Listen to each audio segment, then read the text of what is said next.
Assalamualaikum warahmatullahi wabarakatuh. Saya dari kelompok 6. Nama saya Emu Hadris.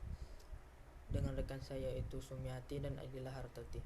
Di sini saya mendapatkan judul materi yaitu aplikasi fungsi linear dalam ekonomi dan bisnis.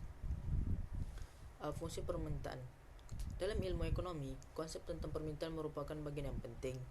Fungsi permintaan adalah persamaan yang menunjukkan hubungan antara jumlah sesuatu barang yang diminta dan semua faktor-faktor yang mempengaruhinya.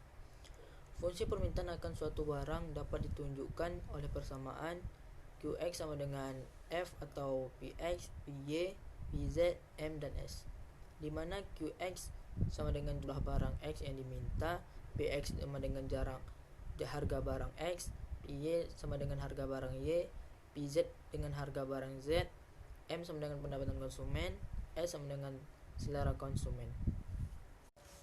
Baik, selanjutnya yaitu fungsi penawaran. Fungsi penawaran menghubungkan harga barang di pasar dengan jumlah barang yang ditawarkan oleh produsen. Menurut hukum penawaran, pada umumnya bila harga suatu barang naik, maka ceteris paribus atau faktor-faktor lain yang dianggap tetap, jumlah yang ditawarkan akan naik. Curam kurva penawaran umumnya positif. Dalam kasus-kasus tertentu, mungkin juga dapat terjadi bahwa curam kurva penawaran nol atau tak terlihat, seperti halnya pada kurva permintaan. Sumbu Y digunakan untuk harga barang setiap unitnya, dan sumbu X untuk jumlah barang yang ditawarkan. Fungsi permintaan dan fungsi penawaran bersama-sama membentuk keseimbangan. Keseimbangan pasar terjadi apabila jumlah barang yang ditawarkan sama dengan jumlah barang yang diminta, dan harga yang ditawarkan sama dengan harga yang diminta pula. Keseimbangan ditunjukkan oleh koordinat titik potong antara kurva penawaran dan kurva permintaan. Baik, materi selanjutnya akan dilanjutkan oleh Sumiati. Assalamualaikum warahmatullahi wabarakatuh. Baiklah, saya di sini akan menjelaskan tentang pajak dan subsidi. Apa itu pajak dan subsidi? Certias paribus, faktor-faktor yang dianggap tetap dalam fungsi penawaran adalah teknologi, pajak, dan subsidi. Apa yang terjadi kalau pemerintah mengenakan pajak dan subsidi? Misalkan pemerintah mengenakan pajak terhadap rokok, faktor-faktor yang dianggap tetap itu berubah, maka fungsi penawaran akan berpindah tempat dan dijual atau cukai tambahan. Subsidi merupakan kebalikan pajak dan menyebabkan harga jual barang tersebut menjadi lebih murah karena biaya produksi menjadi lebih ringan. Akibatnya, setelah dilakukan subsidi, harga keseimbangannya menjadi lebih rendah daripada sebelumnya dan jumlah keseimbangan lebih banyak. Contoh, bila fungsi pemerintah dan penawaran akan suatu barang ditunjukkan oleh pemasaran. Misalnya QD sama dengan 15, PD dan QS sama dengan 2 PS atau 6.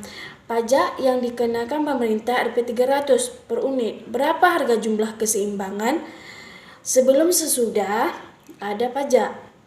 Sebelumnya keseimbangan tercipta bila PD sama dengan PS dan QD sama dengan Q atau 15 per P sama dengan 2P per 6.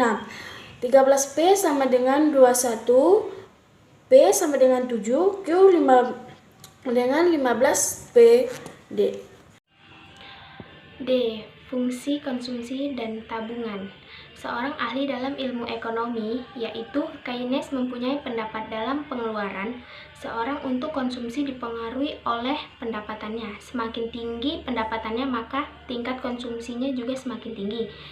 Sejalan dengan pemikiran tersebut, kiranya mudah untuk dimengerti bahwa seseorang yang tingkat pendapatannya semakin tinggi, semakin besar pula tabungannya, karena tabungan merupakan bagian dari pendapatan yang tidak dikonsumsi.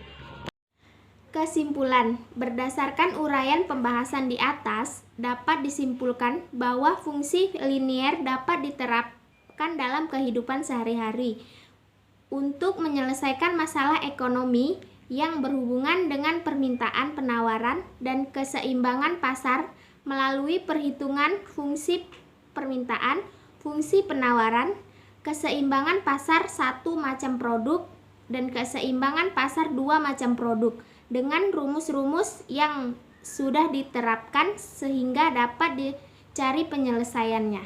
Terima kasih.